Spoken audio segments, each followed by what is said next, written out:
अंजूने हतबल होऊन डोळे मिटून घेतले. काय करून ठेवलं होतं मिस्टर कपूरने रुद्रांशाचं? स्वतःच्या बायकोलाही ओळखत नव्हता तो आज. कधी ओळखेल की नाही हेही सांगता येणार नव्हतं या घडीला. जर त्याची मेमरी परत कधीच आली नाही तर? भीतीने जोरदार शहारली ती. काळीजही थरथरल्यासारखं जाणवलं. डोळे उघडून समोर पाहिलं तर तो कधीच नजरेआड गेला होता. शिनला रे जीव माझा तुझविन राहता रे तुझनच भेटता. पुढे अंजूने हात सोडवण्याचा प्रयत्न केला, पण खूपच टाईट बांधलं होतं. मुकेशला कॉल करून ती इथे आहे हे सांगायचं होतं.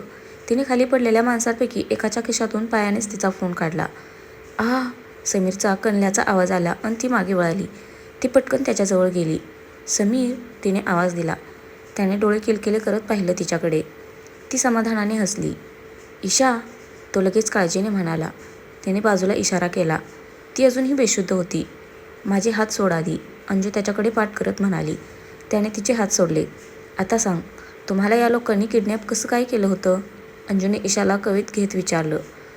समीरने तिला सांगितले की त्याच्या कारमध्येच थांबवून त्यांना उठवलं होतं. अंजू एकता एकता ईशाला उठवत होती, पण ती उठेना. अंजूला टेन्शन आलं. ती कासावीस होऊन म्हणाली, आय थिंक हॉस्पिटलमध्ये जावं लागेल. तू एक काम कर, हिला घेऊन जा. लवकरात लवकर ट्रीटमेंट सुरू कर. मी यांना बघते आणि मग तिकडे येते. समीरनेही व्याकुळ होऊन ईशाकडे पाहिलं.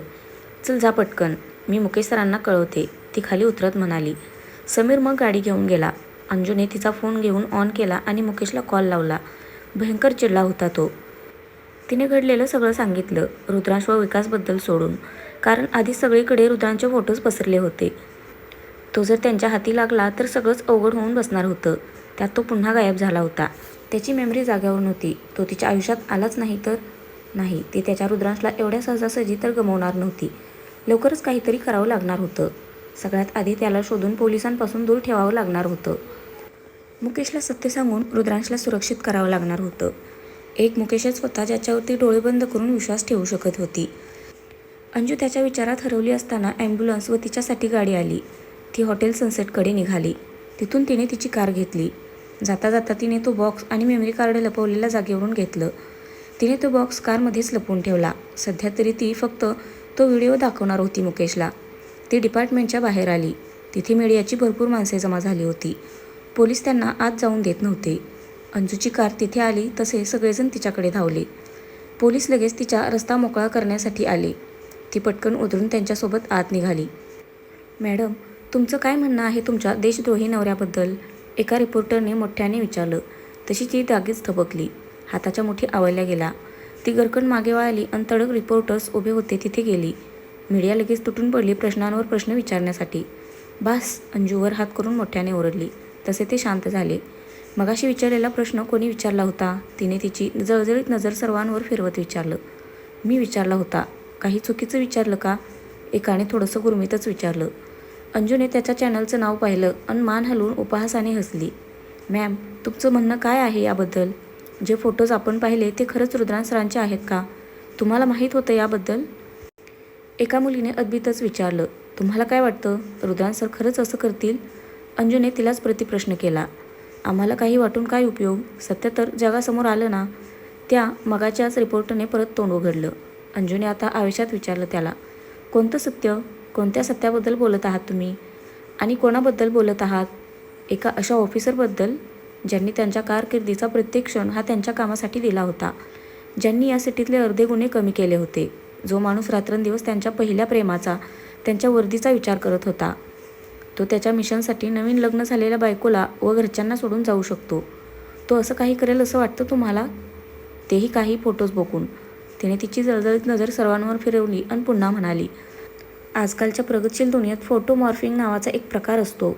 तुम्ही लोक विसरलात का? आपण कोणाबद्दल बोलत आहोत, काय बोलत आहोत याचं जरा तरी भान बोलताना विचार करत जा. त्या आईवडिलांचा ज्यांनी मोठ्याने अभिमानाने त्यांना ऑफिसर बनवलं. त्या भावंडांचा जे छाती ठोकून त्यांच्याबद्दल बोलत असतात. आणि त्यांच्यासोबत काम करणाऱ्या ऑफिसरचा सुद्धा, ज्यांनी स्वतः त्यांची देशभक्ती पाहिली आहे. तुम्हाला बोलायला काय जाते? एकदा इथे येऊन बघा म्हणजे कळेल.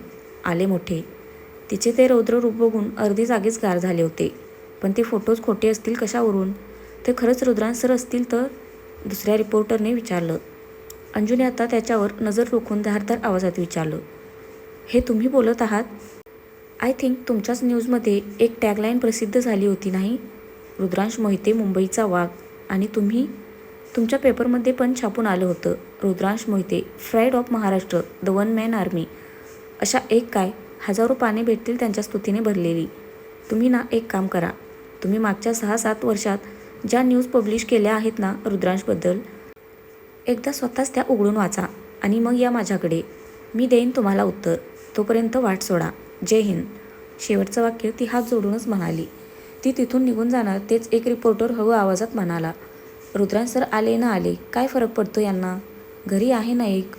अंजूने डोळे मिटून एक दीर्घ श्वास घेऊन सोडला. ती मागे वळाली. तिच्या नजरेतली आग बघून समोरचे रिपोर्टर्स चपापले. अंजू त्याच्याकडे बघून तिरस्कारयुक्त हसत म्हणाली, अहो अजून खूप आहेत. हवं तर तुम्ही मला कॉल करा, मी लिस्ट पाठवते. मस्तपैकी पहिल्याच पेजवर छापून आणा. आणि हो, घरी जर आई असेल, बहीण असेल, बायको किंवा मुलगी असेल तर तिलाही सांगा. गॉसिपिंग करण्यासाठी त्यांना एक टॉपिक मिळेल. तुमच्यासारखे लोक असल्यावर मुलींना शत्रूची काय गरज? त्या रिपोर्टरला लाज वाटली.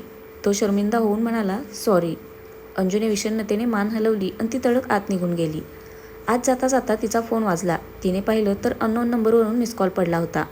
ती कॉल करणार तेच तिला मेसेज आला, मैडम मैं हरमन, वो बॉक्स और मेमरी कार्ड पुलिस को देना मत, मैं आपसे मिलना चाहता हूँ. तो मेसेज बघून ती स्तब्ध झाली. हरमन म्हणजे रुद्रांशला तिला भेटायचं होतं. तिच्या ओठांच्या कडा रुंदावल्या होत्या, पण क्षणभरच. तो असा का बोलला होता? पोलिसांना का द्यायची नाही? उलट ते जर पोलिसांना दिलं तर त्याच्यावरचे सगळे आरोप धुवून निघणार होते. जय हिंद मॅडम, सरांनी बोलवलं आहे तुम्हाला. पांडे सल्यूट ठोकून तिला म्हणाले. अंजू बळस हसून हो म्हणाली. ती आता मुकेशच्या केबिनकडे निघाली. मनात द्वंद्व सुरू झालं होतं. रुद्रांशला वाचवण्यासाठी ते पुरावे मुकेशला द्यावेत की रुद्रांश बोलला तसं नाही द्यायचे. गोंधळ उडाला आता तिचा. जय हिंद सर, अंजू आत येताच सॅल्यूट ठोकत म्हणाली. समोर DGP सरही बसले होते. त्यांना बघून तिने चमकूनच पाहिलं मुकेशकडे. गंभीर दिसत होता त्याचा चेहरा, म्हणजेच त्याचा क्लास घेऊन झालेला दिसत होता. मिसेस मोहिते, याबद्दल काय म्हणायचं आहे तुम्हाला? DGP सरांनी तिच्यासमोर काही फोटोग्राफ्स टाकत विचारलं. अंजूने एक फोटो बघितला तसे तिचे डोळे विस्फारले गेले. तिने आवंडा गिळत मुकेशकडे पाहिलं. चेक इट, DGP सर समोर हात करत म्हणाले. आवाजात कठोरता होती. तिने ते सगळे फोटोज एक एक करत पाहिले. डोक्याला घाम सुटला होता आता. ते सगळे फोटोज तिचे होते. जेव्हा ती रुद्रांशवर नजर ठेवण्यासाठी आणि ब्लास्टनंतर त्याच्या घरी गेली होती तेव्हाचे. तिने ते पुन्हा टेबलवर ठेवून मुकेशकडे पाहिलं. त्याच्या नजरेत राग आणि नाराजी दोन्ही स्पष्टपणे दिसत होतं. Do you have any explanation? DGP सरांनी आवाज उंचावत विचारलं. अंजूला आता बोलणं भाग होतं. ती बोलणार तेच ते गरजले. Do you have any idea how harmful it could be for you, for our department? तुम्ही एकट्या अडकल्या नसता यामध्ये. बाहेर पाहताय ना काय बोलत आहेत रिपोर्टर ते. तो खरंच रुद्रांश होता आणि आपल्याला माहीत असूनही आपण ते झाकून ठेवलं. आजपर्यंत या डिपार्टमेंटवर एकदाही प्रश्न उभा राहिला नाही. पण जर मीडियाला तुमचेही फोटोज मिळाले असते तर मात्र आपली प्रतिष्ठा आणि निष्ठा डावाला लागली असती. अंजू मान खाली घालून उभी होती. तिला बोलायचं होतं, पण ते शांत झाल्यावरच बोलणं योग्य राहिलं असतं. नशीब तो रुद्रांश नव्हता, कोणी बहिरूपी होता. पण तो रुद्रांश असता तर? DGP बोलता बोलता थांबले. ते जर रुद्रांश असते तर काय केलं असतं सर तुम्ही? अंजूने नजर वर करून विचारलं. हे पहा मिसेस मोहिते, एकतर रुद्रांश असं काही करणार नाही. माझा स्वतःपेक्षा जास्त विश्वास आहे त्याच्यावर. पण जर दुर्दैवाने तो रुद्रांश असता तर त्याला कायद्यानुसार अटक करावीच लागली असती. आपले हात बांधलेले आहेत हे विसरू नका. अंजूने खेदाने मुकेशकडे पाहिलं. तो शांतपणे उभा होता. ती आता बुचकाळ्यात पडली. रुद्रांशचं सत्य आता त्यांना सांगावं की नाही हा प्रश्न सतावू लागला तिला. कारण तिने विचार केल्याप्रमाणे खरंच त्याला अटक करणार होते हे. मिसेस मोहिते, आता मला सांगा, तुम्हाला त्या घरामध्ये काय सापडलं? त्यामुळेच आज तुम्हाला किडनॅप केलं गेलं होतं ना? DGP सरांनी थंडपणे विचारलं. अंजूला आता समजेना काय करावं. निदान मेमरी कार्डमधला व्हिडिओ दाखवून मिस्टर कपूरचं खरं रूप तरी बाहेर आणू शकत होती ती. म्हणजे रुद्रांश नक्की कोणत्या प्रॉब्लेममध्ये आहे हे समजेल त्यांना. त्याला ते मदत करतील. पण त्याआधी मुकेशला विश्वासात घ्यावं लागणार होतं. मला तिथे काहीच भेटलं नाही सर, ती एकदम नॉर्मल वाहात म्हणाली. माझ्यापासून काही लपवू नका मिसेस मोहिते. तुम्हाला असंच किडनॅप करायला वेळ लागलं नाही त्यांना. DGP सर धारदार आवाजात म्हणाले. सर मी खरंच सांगत आहे. मी त्या गुंडांनाही हेच सांगितलं होतं, पण तेही ऐकत नव्हते. मी मग त्यांचीच गन वापरून त्यांना उडवलं. अंजू ठामपणे म्हणाली. आवाजही कचरला नव्हता तेही खोटं बोलताना. पण आत मात्र ती घाबरली, कारण गन हरमन म्हणजे रुद्रांची होती. पोस्टमॉर्टम रिपोर्टरमध्ये बुलेट बघूनच कळून जाणार होतं ते. आता गन तर भेटणार नव्हती, पण तरी ही वेळ मारून नेली होती तिने. पुढचं पुढे बघता येईल असा विचार करून DGP सरांनी उसासा सोडत मुकेशकडे पाहिलं आणि ते उठून अंजूकडे बघत म्हणाले, "this is last warning Mrs Mohite. इथून पुढे जर तुमच्याकडून एकही एन्काउंटर झाला तर तुम्ही तुमच्या पोस्टला टाटा बाय बाय कराल." "सॉरी सर," ती मान खाली ठेवूनच म्हणाली. ते तडक बाहेर निघून गेले. "केली ना काशी? तुला मलाही विश्वासात घ्यावंसं नाही वाटलं?" मुकेश लगेच उफाळला तिच्यावर. तिने एकदा दरवाजातून सर गेले का चेक केलं आणि ती पुन्हा मुकेशजवळ आली. तो कोड्यात पाडून अजूनच चिडून म्हणाला, "तुला तुझ्या करिअरची काळजी आहे की नाही?" "आहे. ते आपण नंतर बघू. आधी हे बघा, मला हे त्या खोलीतच भेटलं होतं." अंजू त्याच्यासमोर मेमरी कार्ड धरत म्हणाली. मुकेश थक्क होऊन पाहू लागला तिला. "तू सरांसोबत खोटं बोललीस? याचे परिणाम काय होतील माहीत आहे?" त्याने थोडंसं रागामध्ये विचारलं. "जास्तीत जास्त काय होईल? पोस्ट जाईल ना. पण निदान तोपर्यंत मी रुद्रांशवरचे आरोप खोटे आहेत हे सिद्ध करू शकेन ना." ती जराही न डगमगता म्हणाली. तो बोलणार तेच ती म्हणाली, "आधी हे बघा सर प्लीज."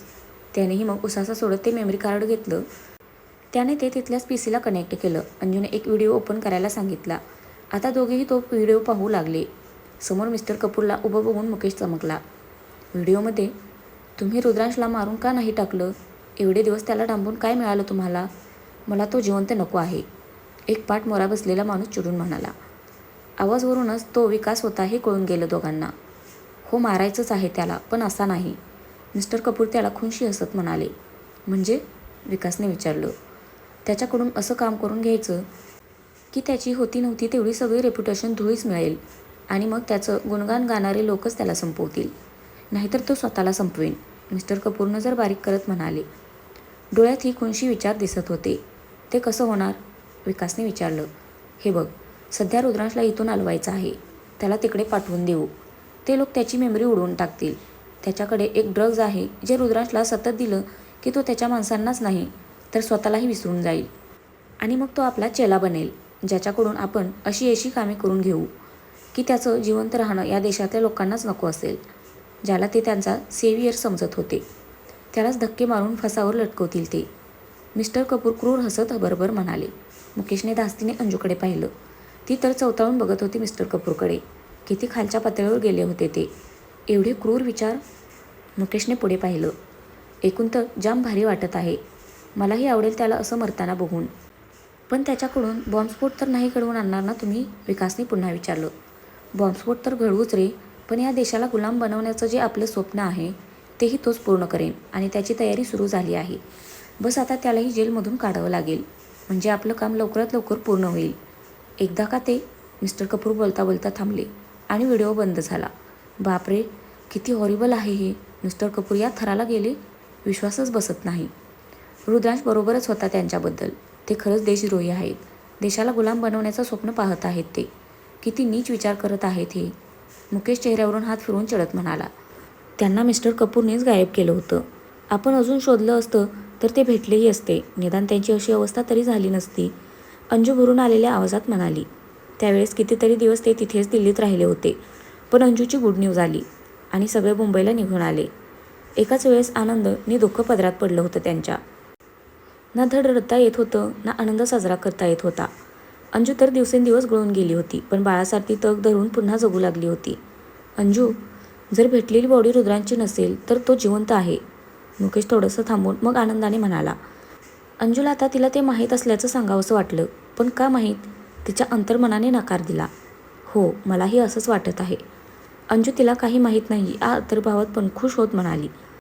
मुकेश लगेच उठून उत्साहात म्हणाला. "मग तर आपल्याला लवकरात लवकर त्याला शोधायला हवं.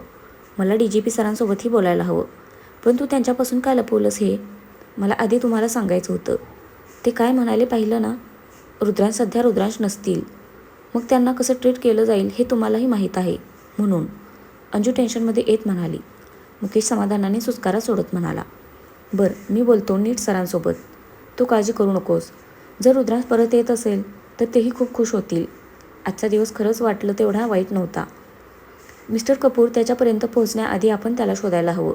आता मिस्टर कपूरना सोडायचं नाही." शेवटचं वाक्य तो रागामध्ये नि ठासूनच म्हणाला. "हो, मी एकदा हॉस्पिटलमध्ये जाऊन येते. मग मला सांगा तुमचं काय ठरलं ते." अंजू फोटोज गोळा करत म्हणाली. तिने ते फाडून डस्टबिनमध्ये टाकले. तिने मुकेशकडे पाहिलं. तोही तेच करणार होता हे हसण्यावरून कळलं त्यांच्या. ते दोघेही मग बाहेर पडले. मला माफ करा दादा, मी खोटं बोलले. पण मी रुद्रांशना पुन्हा रिस्कमध्ये टाकू शकत नाही. मला पुन्हा त्यांना भेटून त्यांना ही सगळी कल्पना द्यावी लागेल. अंजू मुकेशच्या गेलेल्या कारकडे बघत म्हणाली. पण हा व्हिडिओ रुद्रांशकडे आला कसा? आणि तो डेटा कशाचा असेल हेही विचारायला हवं त्यांना.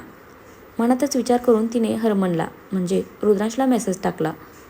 मुझे अभी मिलना है आपसे, कहाँ पे आना है? थोडा वेळ गेला तसा समोरून मेसेज आला. अभी नहीं, रात को मिलेंगे हम, उसी जंगल के बाहर जो रास्ता है उधर, और बाकी पुलिस को बताना मत, वरना ये आपके लिए ठीक नहीं रहेगा. अंजू स्तब्ध होऊन बघत होती त्या मेसेजला. तिचाच नवरा तिलाच धमकी देत होता.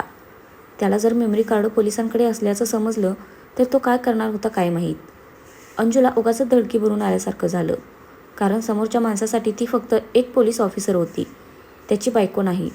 पण नाही, त्याला भेटून तो कोण आहे हे सांगणं गरजेचं होतं. ती त्याच्या पाठीशी खंबीरपणे उभी होती आणि आजही आहे हे सांगणं गरजेचं होतं. एकदा का तो तयार झाला की मिस्टर कपूरचं काही खरं नव्हतं. मग अंजूने घरी व्हिडिओ कॉल केला. वंशसोबत थोडंसं बोलून तिने मोबाईल ठेवला आणि उसासा सोडून हॉस्पिटलकडे जाण्यासाठी निघाली.